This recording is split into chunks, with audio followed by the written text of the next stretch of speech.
Thank you all for coming. This is a lot of fun. And for surviving the rain as you make your way in. It suddenly went from like a very pleasant day to the apocalypse. But the nice thing is, it'll be a very pleasant day in like 10 minutes from now. So thank you all for coming. And thank you to my panelists for joining me today. So we're going to be doing something kind of fun today. I hope you guys are into this idea. We're talking about connections. We're talking about how to make connections, how connections work in our brains, in our bodies, in our environment. And I'm hoping to make this a conversation, but also participatory. Our goal by the end of this is that everyone in this room has made a new best friend, the person sitting next to you. You're bonded. You've talked about important things. You're ready to loan each other money, give each other a kidney. So it's an ambitious goal. So go ahead. If you don't know the person next to you, turn right really quickly and just tell them your name. Introduce yourself.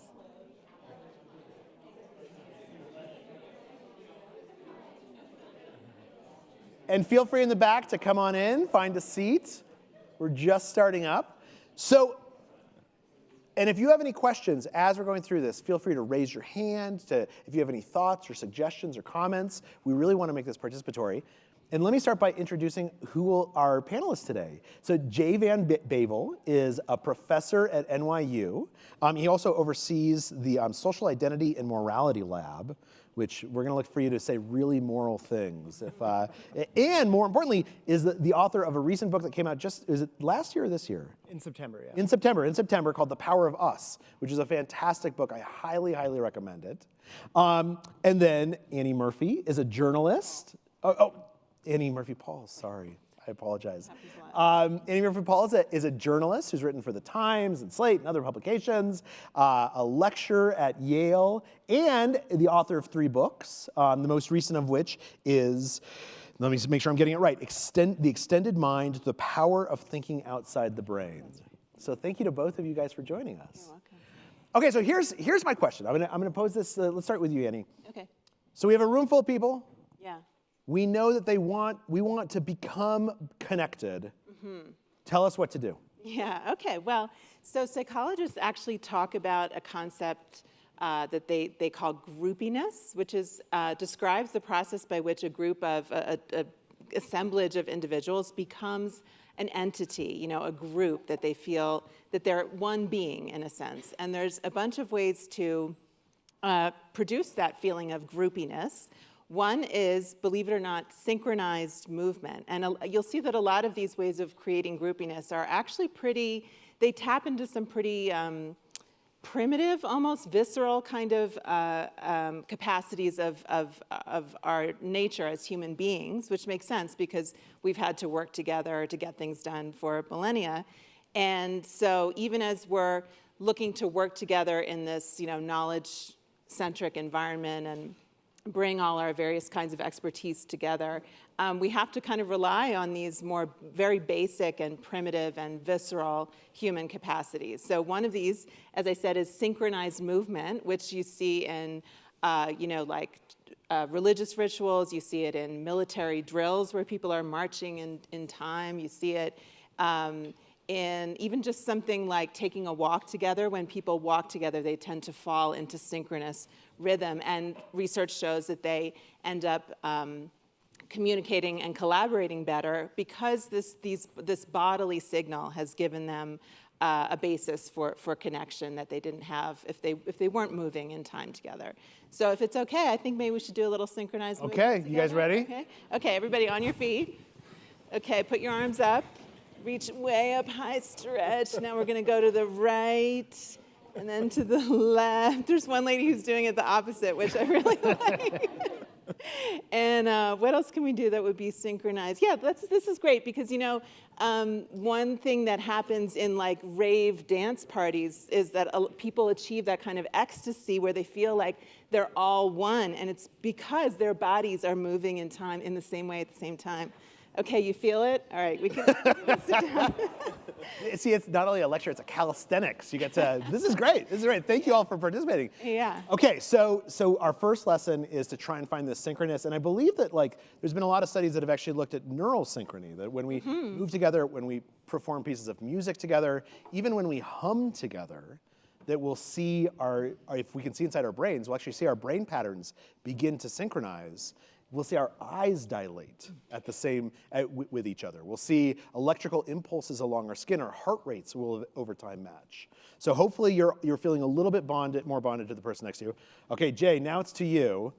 I have 2 questions for you. Number 1, do you have another tip about what we should do to feel like a group? And then number 2, tell me what happened to you in an elevator. Okay.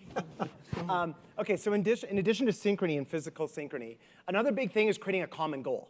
And so I'll give you an example of this. In the lab, where I've run studies where we connect people with EEG caps, you can measure their brain activity as they work together.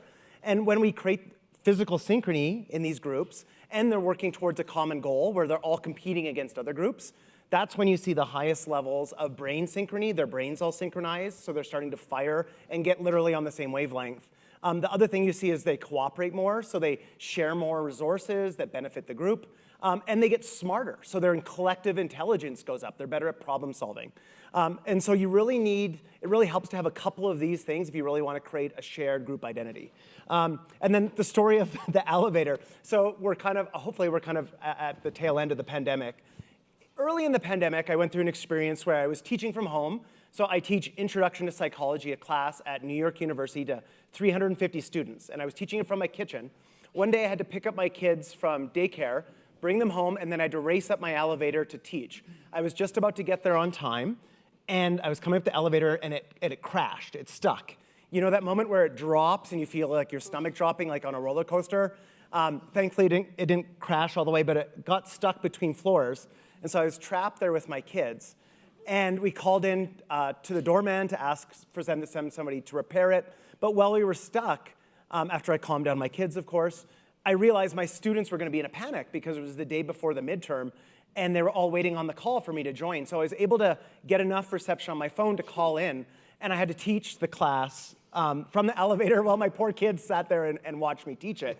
And so this was at the time it seemed pretty normal just because the world has been so abnormal that every little thing seems like not that different from the last crazy thing you did. But something really interesting happened. I mean, to me, it just seemed like trying to scramble to help teach the class. But I noticed by the end of the semester that student group was more bonded and more engaged in the lectures and the class and gave me higher evaluations than I'd ever had before in 12 years of teaching, I think. And so it was a moment where when you go through something together, a strong experience, that is also something that is really powerful for bonding the group. Of course, a strong experience can pull you apart if you have bad leadership, but a strong experience, something powerful emotionally that you all go through together can be something that can be a shared understanding of who you are, and it makes your group distinctive. And so that was another example of something that can bring groups together and create a shared sense of identity. That's really, and let me ask something about what you were saying about goals, because it occurs to me that, and I'm wondering if this is right, that you had the same goal as your students did in that case, right? Yeah. You clearly wanted to educate them and get your message across. They clearly wanted to learn. They're watching the shaky camera, and their professor, his sweat, I'm sure, is running down your face. So that's a goal that you guys, to the first thing you said, that you can kind of find some group identity. But what does a goal need to be? Like if we're talking to a group like this, if we want to become better friends and hopefully the roof isn't going to fall in on us, we're not going to have an adverse experience together, what does a goal need to be to help us bond? Yeah, so a goal can be something that you're working towards. It can be competing for a resource. It can be like aiming towards accomplishing something. So maybe in America, one of the big examples of that was the space race, where people felt a common shared sense of purpose. And it was really something that was inspiring to a lot of people from different generations and walks of life. And so it can be something that you're aspiring to. It helps if you're competing against another group, but that's not necessary. So a lot of research has found that as long as people feel like they're working towards accomplishing something together, they don't even really need another group to compete against to get a lot of the same benefits. That's interesting. And we are going to evaluate who makes better friends with the person sitting next to you after this. So there's a little bit of competition going on. Could I add something? Yeah, no, please do. Yeah, please do. Yeah, I would just say that in addition to a common goal or a shared goal, it can be really helpful to have a sense of shared fate, that like the outcomes of what you do, what you do together, affect you all in similar ways. So I write in my book, The Extended Mind, about a period in the 1970s when schools were being desegregated, and the school system in Austin, Texas, was having problems with kids being in conflict, kids from different groups not getting along. And so they brought in a very well-known social psychologist named Elliot Aronson and said, what can you do here? How can you smooth this out so that these kids can be educated together and learn together? And he went in there with a bunch of his graduate students and first just observed about what was going on in this school that was experiencing all this roiling tension. And what he saw was that the kids were competing against each other for the teacher's attention, for good grades. It was really person against person and group against group. And what he did was, it's such an amazing intervention that he came up with. He created something called the jigsaw classroom. And this was a way of teaching in which he would create groups of students, often drawn from different socioeconomic or socio-demographic groups. And then he would say, you guys are going to work on this project together. Each of you gets a piece of the project, and you learn about, say you're learning about Eleanor Roosevelt's life and her work in the peace movement. This person over here this student will learn about her childhood. This person will learn about her time in the White House. This person will learn about her work in the peace movement. And then you each have to teach each other about the part that only you know. Just the very structure of the jigsaw classroom makes it so you have to be a good listener, you have to cooperate, you have to care about the other person in order to do well yourself. And your fates really are bonded together in such a way that you're not competing against each other. The structure of the way that this lesson was taught creates a shared fate. And interestingly, the jigsaw classroom model not only improved learning for students, it also really helped to ameliorate some of these tensions that had been brought about during desegregation. And I want to open it up to questions. If anyone has any questions, feel free to raise your hand while you're thinking of them. So let me ask this, because Annie, you just touched on something that there's a lot of good to groups, right? Mm-hmm. But we also think about groups in a negative sense, right? We think about groupthink, we think about in-groups and out-groups. Traditionally, when we've seen, particularly over the last 2 years, we've seen a real reckoning over what some groups who have access to resources and privilege and don't share that widely, and groups who feel like they've been excluded. How should we think about this? How do we be boosters of groups without falling into these traps that say, well, you define a group by who's not in it sometimes, and we become suspicious of those people. Yeah, so I would say there's two key parts of healthy groups. One is that people feel a sense of identification. In other words, they care about the group. And then the more they care about a group, people's behavior will be determined by what makes them a good group member. And so the word for that is called social norms. They start looking towards other group members to figure out what the norms are. And now, in groups, you can have healthy or very destructive social norms. Norms can be about prejudice and discrimination. They can be about suppressing dissent and blind loyalty. Or they can be about constructive conversations, debate, dissent, new ideas. They can be about embracing different people and different perspectives and be inclusive. And so what you find is that the more people identify with a group, the more likely they are to align themselves with the norms. And so that's why it's really important for leaders to establish very clearly what the norms are, and also for everyday people, because often the person you look for to determine the norm is the person who's most like you in the group. And so you don't have to be a leader to influence the person who has like a cubicle next to yours, because they're often looking to you to figure out how to behave. And so those are the powerful ways that norms shape the behavior of group members. Let me ask something of the audience, actually. How many of you belong to a group that you feel like is very, very important to you? You'd give money to it. You spend time with them even though it's inconvenient. It's most of the room. And how many of you feel like you're leaders in that group? You see yourself. So it's interesting, a good number of hands, but fewer hands go up. Is that right? I mean, when we think of groups, is part of our training to think of ourselves as a default that we are a leader, whether we have formal authority or not, whether this is something that we have been given or embraced, that we contribute to that social norm and we have a responsibility to shape it? I would say each of us has influence, even when we're not in an official role as a leader. Yeah? Yeah. Yeah, I mean, I agree with that. I think that people have leadership roles. So one of my favorite studies on this looked at interventions to reduce bullying in classrooms in a number of schools throughout New Jersey. And what the researchers did is they found the most effective strategy for reducing bullying is to get a bunch of proselytizers involved. And how they identified the most effective people to spread the message were people who were the hubs of social networks. And you might be thinking, well, this is the popular kids. But it didn't necessarily mean the popular kids. It might be a kid who's like friends with the people in the band, friends with the people in the math club, friends with the people on the football team. And so they end up being a hub of a lot of different social communities in that group. And so if you get them on board with a message about reducing bullying and being an effective bystander if you see it happening, other people are much more likely to buy into the message because they have a connection to that person. Yeah. And so you might not be in an official position of power. If you are, you have a lot of influence. But you also have a lot of influence if you're a connector, if you're like a hub between different people or different parts of the social network. Yeah. And Annie, you wrote in your book about the fact that you called it the extended mind, and tell me if I'm getting this wrong, because there's the mind that's in our head, but there's also the mind that is our body, there's the mind that are groups we belong to, there's the mind that is the environment we sit in. Exactly. Right. How does that, I mean, let me ask you this. Is this the right room for us to be making friends in? Yeah, so I should say that the theory of the extended mind is not my idea. I borrowed it from two philosophers named Andy Clark and David Chalmers. And their argument is that the mind doesn't stop at the skull. It actually extends beyond the skull into the rest of our bodies, into our physical environment, into our relationships with other people.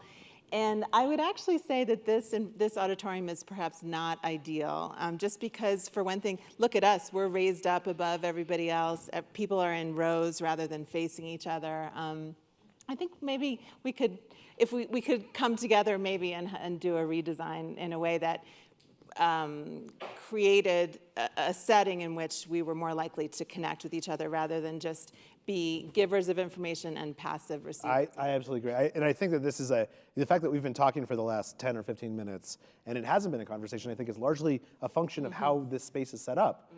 Are there any, with that said, are there any questions? Yeah, in the back. I'm gonna, if you guys don't mind, and I apologize in advance if I misgender anyone, I'll say the person in the blue shirt, but I might also say ma'am or sir, because I'm old. Rooms in the building.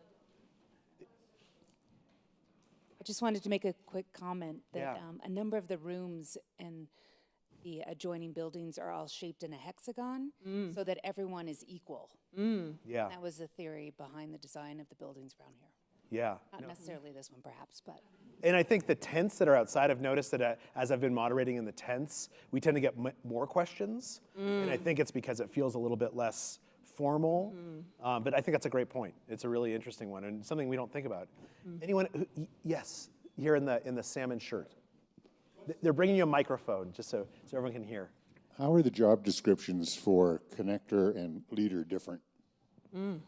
Interesting question. Yes, so you can be an informal leader if you're a connector, but usually leader means you have a position of power or authority. And if you have that, then people look to you. So research shows that if someone's in an authority position, other people's visual attention goes to them. And they're under a lot more scrutiny even than they realize. And so that's what happens when you have a position of power or authority. But you can gain status, even if you're not in a leadership position, if you're a trusted member of the group, if you have insider information. In some organizations, this happens with like the executive assistant. That person ends up being the gatekeeper, but they often know a lot of what's going on broadly through the organization. And so you can be a connector and be influential, even if you're not in an official position of power. And to build on that, so I'm working on a book right now about, down here if you don't mind, about the science of conversation and communication, which really is the question of why are some people better at connecting to other people, making that connection. And there's this interesting thing I was introduced to. So think for a minute, if you've had a bad day, like it's been a rough day, and you're gonna call a friend, and friend or person, just talking to that person is gonna make you feel better. Like, they do something special on the phone. Raise your hand if you've got a person in your life like that. Like, okay, almost everyone did, right? Like this is pretty common. Now, here's my question. Is that person the most dynamic leader you know? Are they the funniest person you know? Now, what we do know from studies is if you were to watch observe their behavior, they probably laugh more than your other friends. They probably laugh at what you say more than your other friends. And I will tell you something, you're not that funny. You're not laughing, but they make you feel funny, right? They do a good job, it feels genuine. And I think to this point, and tell me if you guys disagree, there are these people who are great connectors, and we don't think of them as leaders. In fact, sometimes they're good connectors because we don't think of them as leaders. Charles, do you find that they have the habit of validating what the other person has said, that that's a key part of? There's a huge amount of validation. There's a huge amount of asking questions, particularly deep questions very quickly, right? Asking folks things about how they feel or giving them a chance to state their values or their emotional experiences. So yeah, I think to that point, it's, and I was just reading a paper this morning by Julia Minson and Mike Yeomans, who I know you guys know, about what's known as conversational receptiveness, that we do these things that make the other person feel like we're really listening to them. And, right, that they're heard, Yeah. that they've been heard, that's so important. Here, yeah. I wanted to ask you about how you involve introverts into effective groups. I mean, many of us are in workplace settings where we're forming groups all the time, and there's an issue about introversion and also just lower status. So those two aspects. Yeah, so I'll give you an example of this. I think that's a really important question because that's half of the people in any group usually.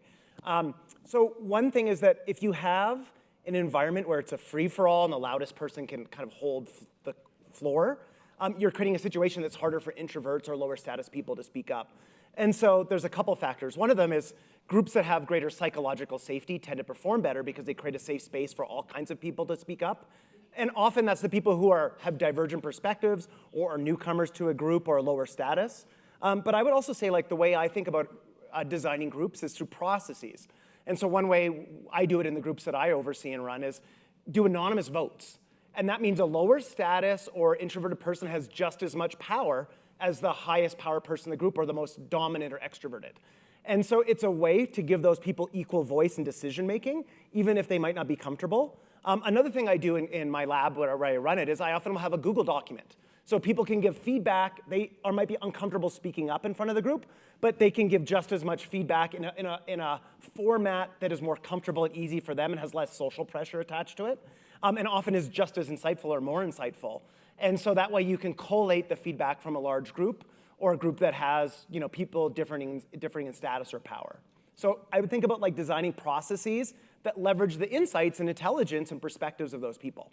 Another process that might be helpful is reversing the order in which people usually speak in a meeting. Often it's the most senior, the leader of the group that sets out the agenda and says, this is what I think. What do you think? And so at that point, the less senior, the less experienced, the more introverted members of the group are probably mostly going to go along with the example set by that senior leader. Whereas if you start with the least senior people, the less experienced people, the younger people, they get to speak first, and that changes the whole dynamic of the situation. And it's worth noting, so at Amazon, they actually mandate that. So Amazon meetings must start with the most junior person in the room speaking up, and then usually work your way up from there for exactly that reason. And I want to get back to psychological safety because I think that's an important thing. I saw a hand go up. Yes, it's right here. I would like to take the theoretical stuff that you've been giving us and apply it to our movement to handle global warming. I mean, this is a jigsaw puzzle that's not going to fit on my cardboard table.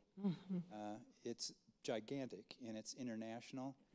How do you take the theories that you're talking about and apply it to a world movement that requires everybody in some way to participate? And let me break that into two questions, if you don't mind. Because I think that there's a first question, which is how do we get everyone around the same goal? Because there's certainly some people who feel like that's not a goal. And then when we do, how do we create that conversation in a way that doesn't polarize us into camps? Do you guys have any thoughts? I'll go first. I have a couple thoughts. So first of all, attitudes towards global warming are polarized, but only in 2 or 3 countries. So I've looked at the data around the world. The US, I think Australia, and there's 1 or 2 other countries. In most countries, it's actually not politically polarized. So, but the problem is it's polarized in countries that tend to be high carbon emitters, and so that's why polarization is a difficult challenge about getting people on the same wavelength and sharing the same reality. And so that is a huge challenge in this country. Polarization is a huge challenge for lots of things. And there's a lot of disinformation around these issues. And then I would say another thing is, I'll give you an example of a study we're running. I got some data on this week. We're about to run a study in 80 countries looking at 10 different types of messages to see what's more effective at getting people to change their attitudes, to spread the word, and to engage in actual behavior around climate change. And we only have data from 700 people. So we ran a pilot study this week. The two interventions, the two ways that you can frame up the issue of climate change that seem to actually change people's behavior and willingness to share and mobilize others are identity-based norms, signaling that we can do it, other people in your group are doing it. Because a lot of people don't realize that there is actually a growing and shared belief that climate change is a problem, because the way that the media projects a lot of it is that there's a debate. Rather than that there's a huge consensus and there's a small number of people who oppose it. And so by presenting it as a norm that many people actually care about and are willing to work towards, that actually incentivizes people's behavior and also their willingness to spread the word on social media and their own social networks. And then the other one is thinking about yourself, your identity in the future. People often are thinking about themselves in the moment, which can make you very short-sighted, and it's kind of like the challenge of dieting, which is you eat the extra dessert now, even though you'd rather be healthy, a year from now. You have to help people get people to think about what are the consequences for them 10 years from now, 20 years from now, 30 years from now. And when they imagine that, that seems to be a powerful motivator for them to actually be willing to take action in the moment. That's really interesting. Annie, did you have? Yeah, my thoughts went to the research on collective intelligence, which is something that Jay mentioned earlier. And obviously, climate change is a wickedly complex problem. No one person is going to solve this problem. We need to come together in groups and think intelligently, more intelligently than any one member of the group. And so what the research on collective intelligence has found is that groups that are sort of smarter than any one individual in the group tend to be very psychologically attuned and sensitive. They tend to give, this goes back to what we were talking about earlier, they tend to give equal airtime to each of the people in the group, and they tend to have more women in the group, which I think is interesting, in part probably because women are socialized to be more psychologically sensitive and attuned. So I think we are such an individualistic society. Our schools and our workplaces train us to think and work and learn as individuals. But to meet this moment, we really need to learn how to think together better. And I think that the research can really help us do that. Yeah, I'll add one thing to that I think is a study I talk about in my book, is in places where attitudes towards climate change is polarized, leading with your identity, your political identity, turns to be a barrier to understanding facts. And so there's a great study where they had people look at data on climate change from NASA. And as long as they removed their political identity from it, so you didn't know if the people you were talking to were Republicans or Democrats, you came to better collective understandings. You were more collectively intelligent. The moment that you put a D or an R in front of their name, people lost trust and they just polarized their belief about what the data said. They actually never arrived at consensus, and they actually, on average, were less intelligent. They arrived at more inaccurate answers in those groups.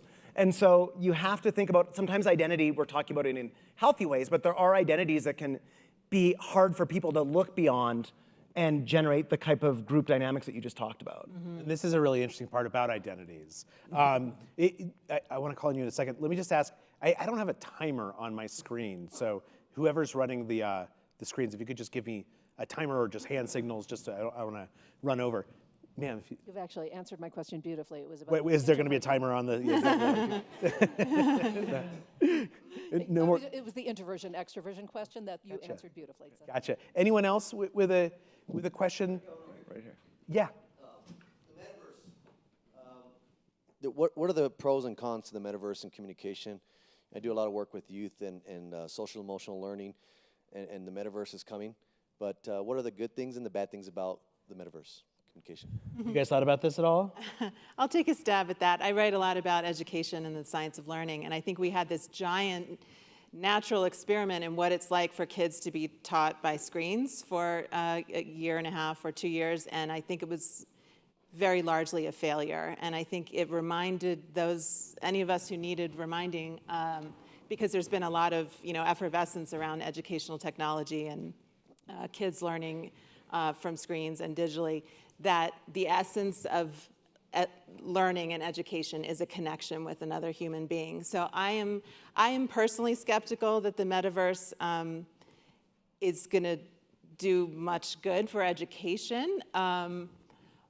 Although I'll mention one particular area where I think there's some really exciting possibilities, which speaks to the research of how we form our ideas of what's appropriate for people like us by looking around. Say you're the only girl in your physics class, or you're the only African American in your college level, high school English class.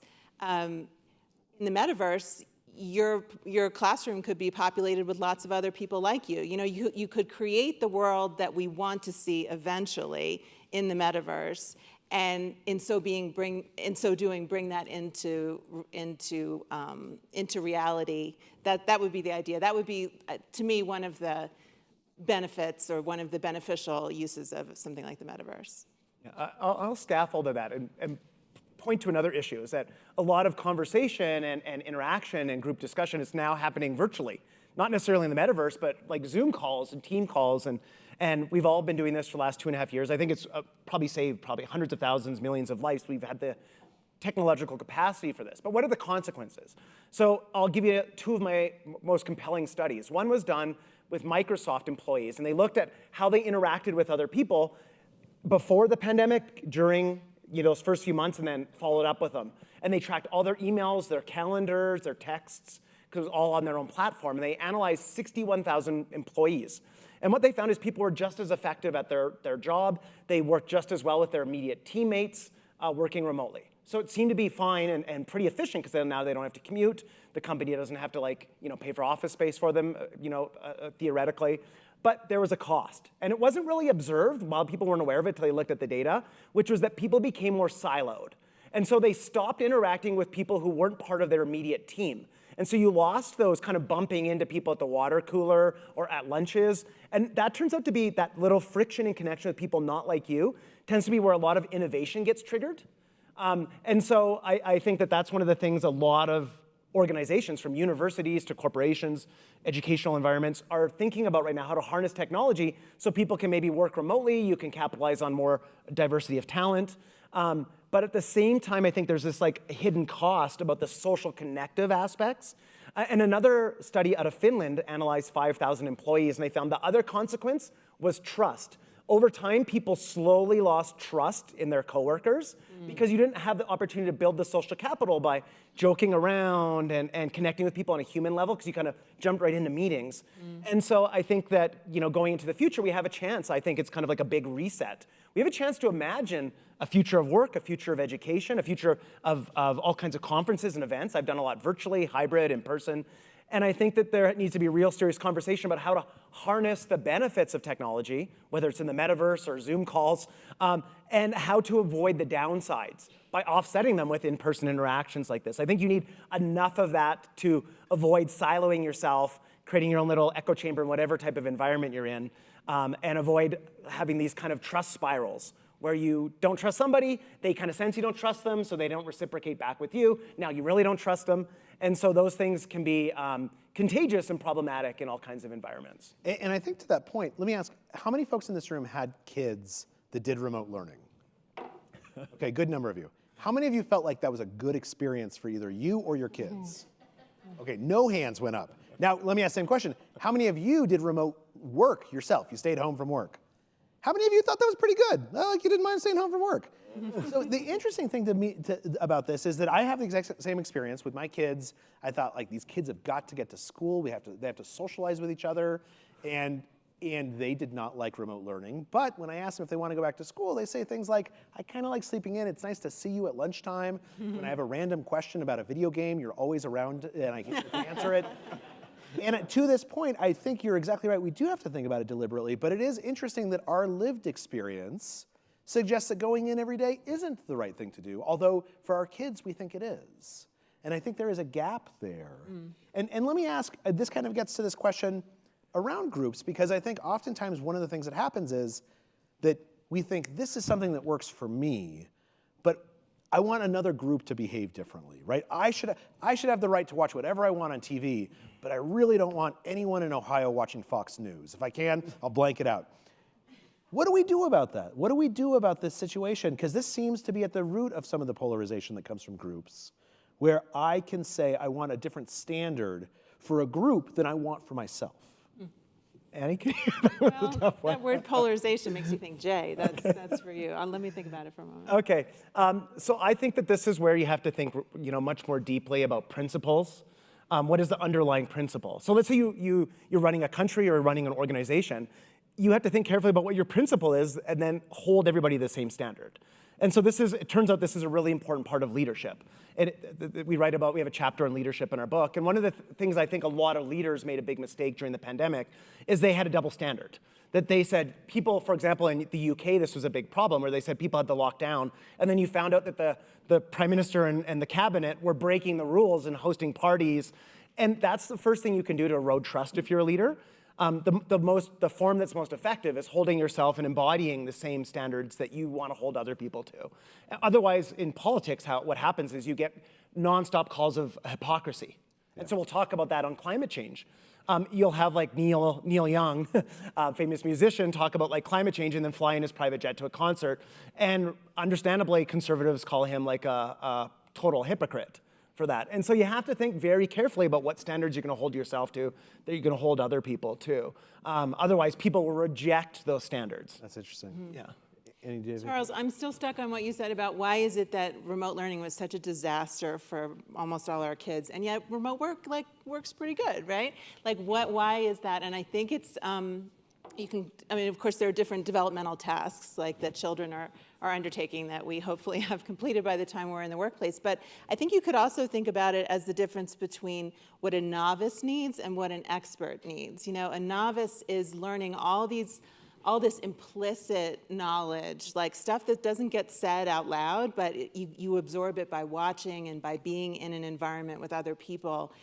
By the time you're a professional, you've absorbed a lot of that, and you can get right down to work with some losses, as Jay was saying, in terms of trust and those interactions with people outside your particular team. But I think so much of what we want kids to learn doesn't get communicated in those video lectures. It's so much about being there and being with people in a way that we've gotten our fill of that. Maybe we don't need that so much anymore.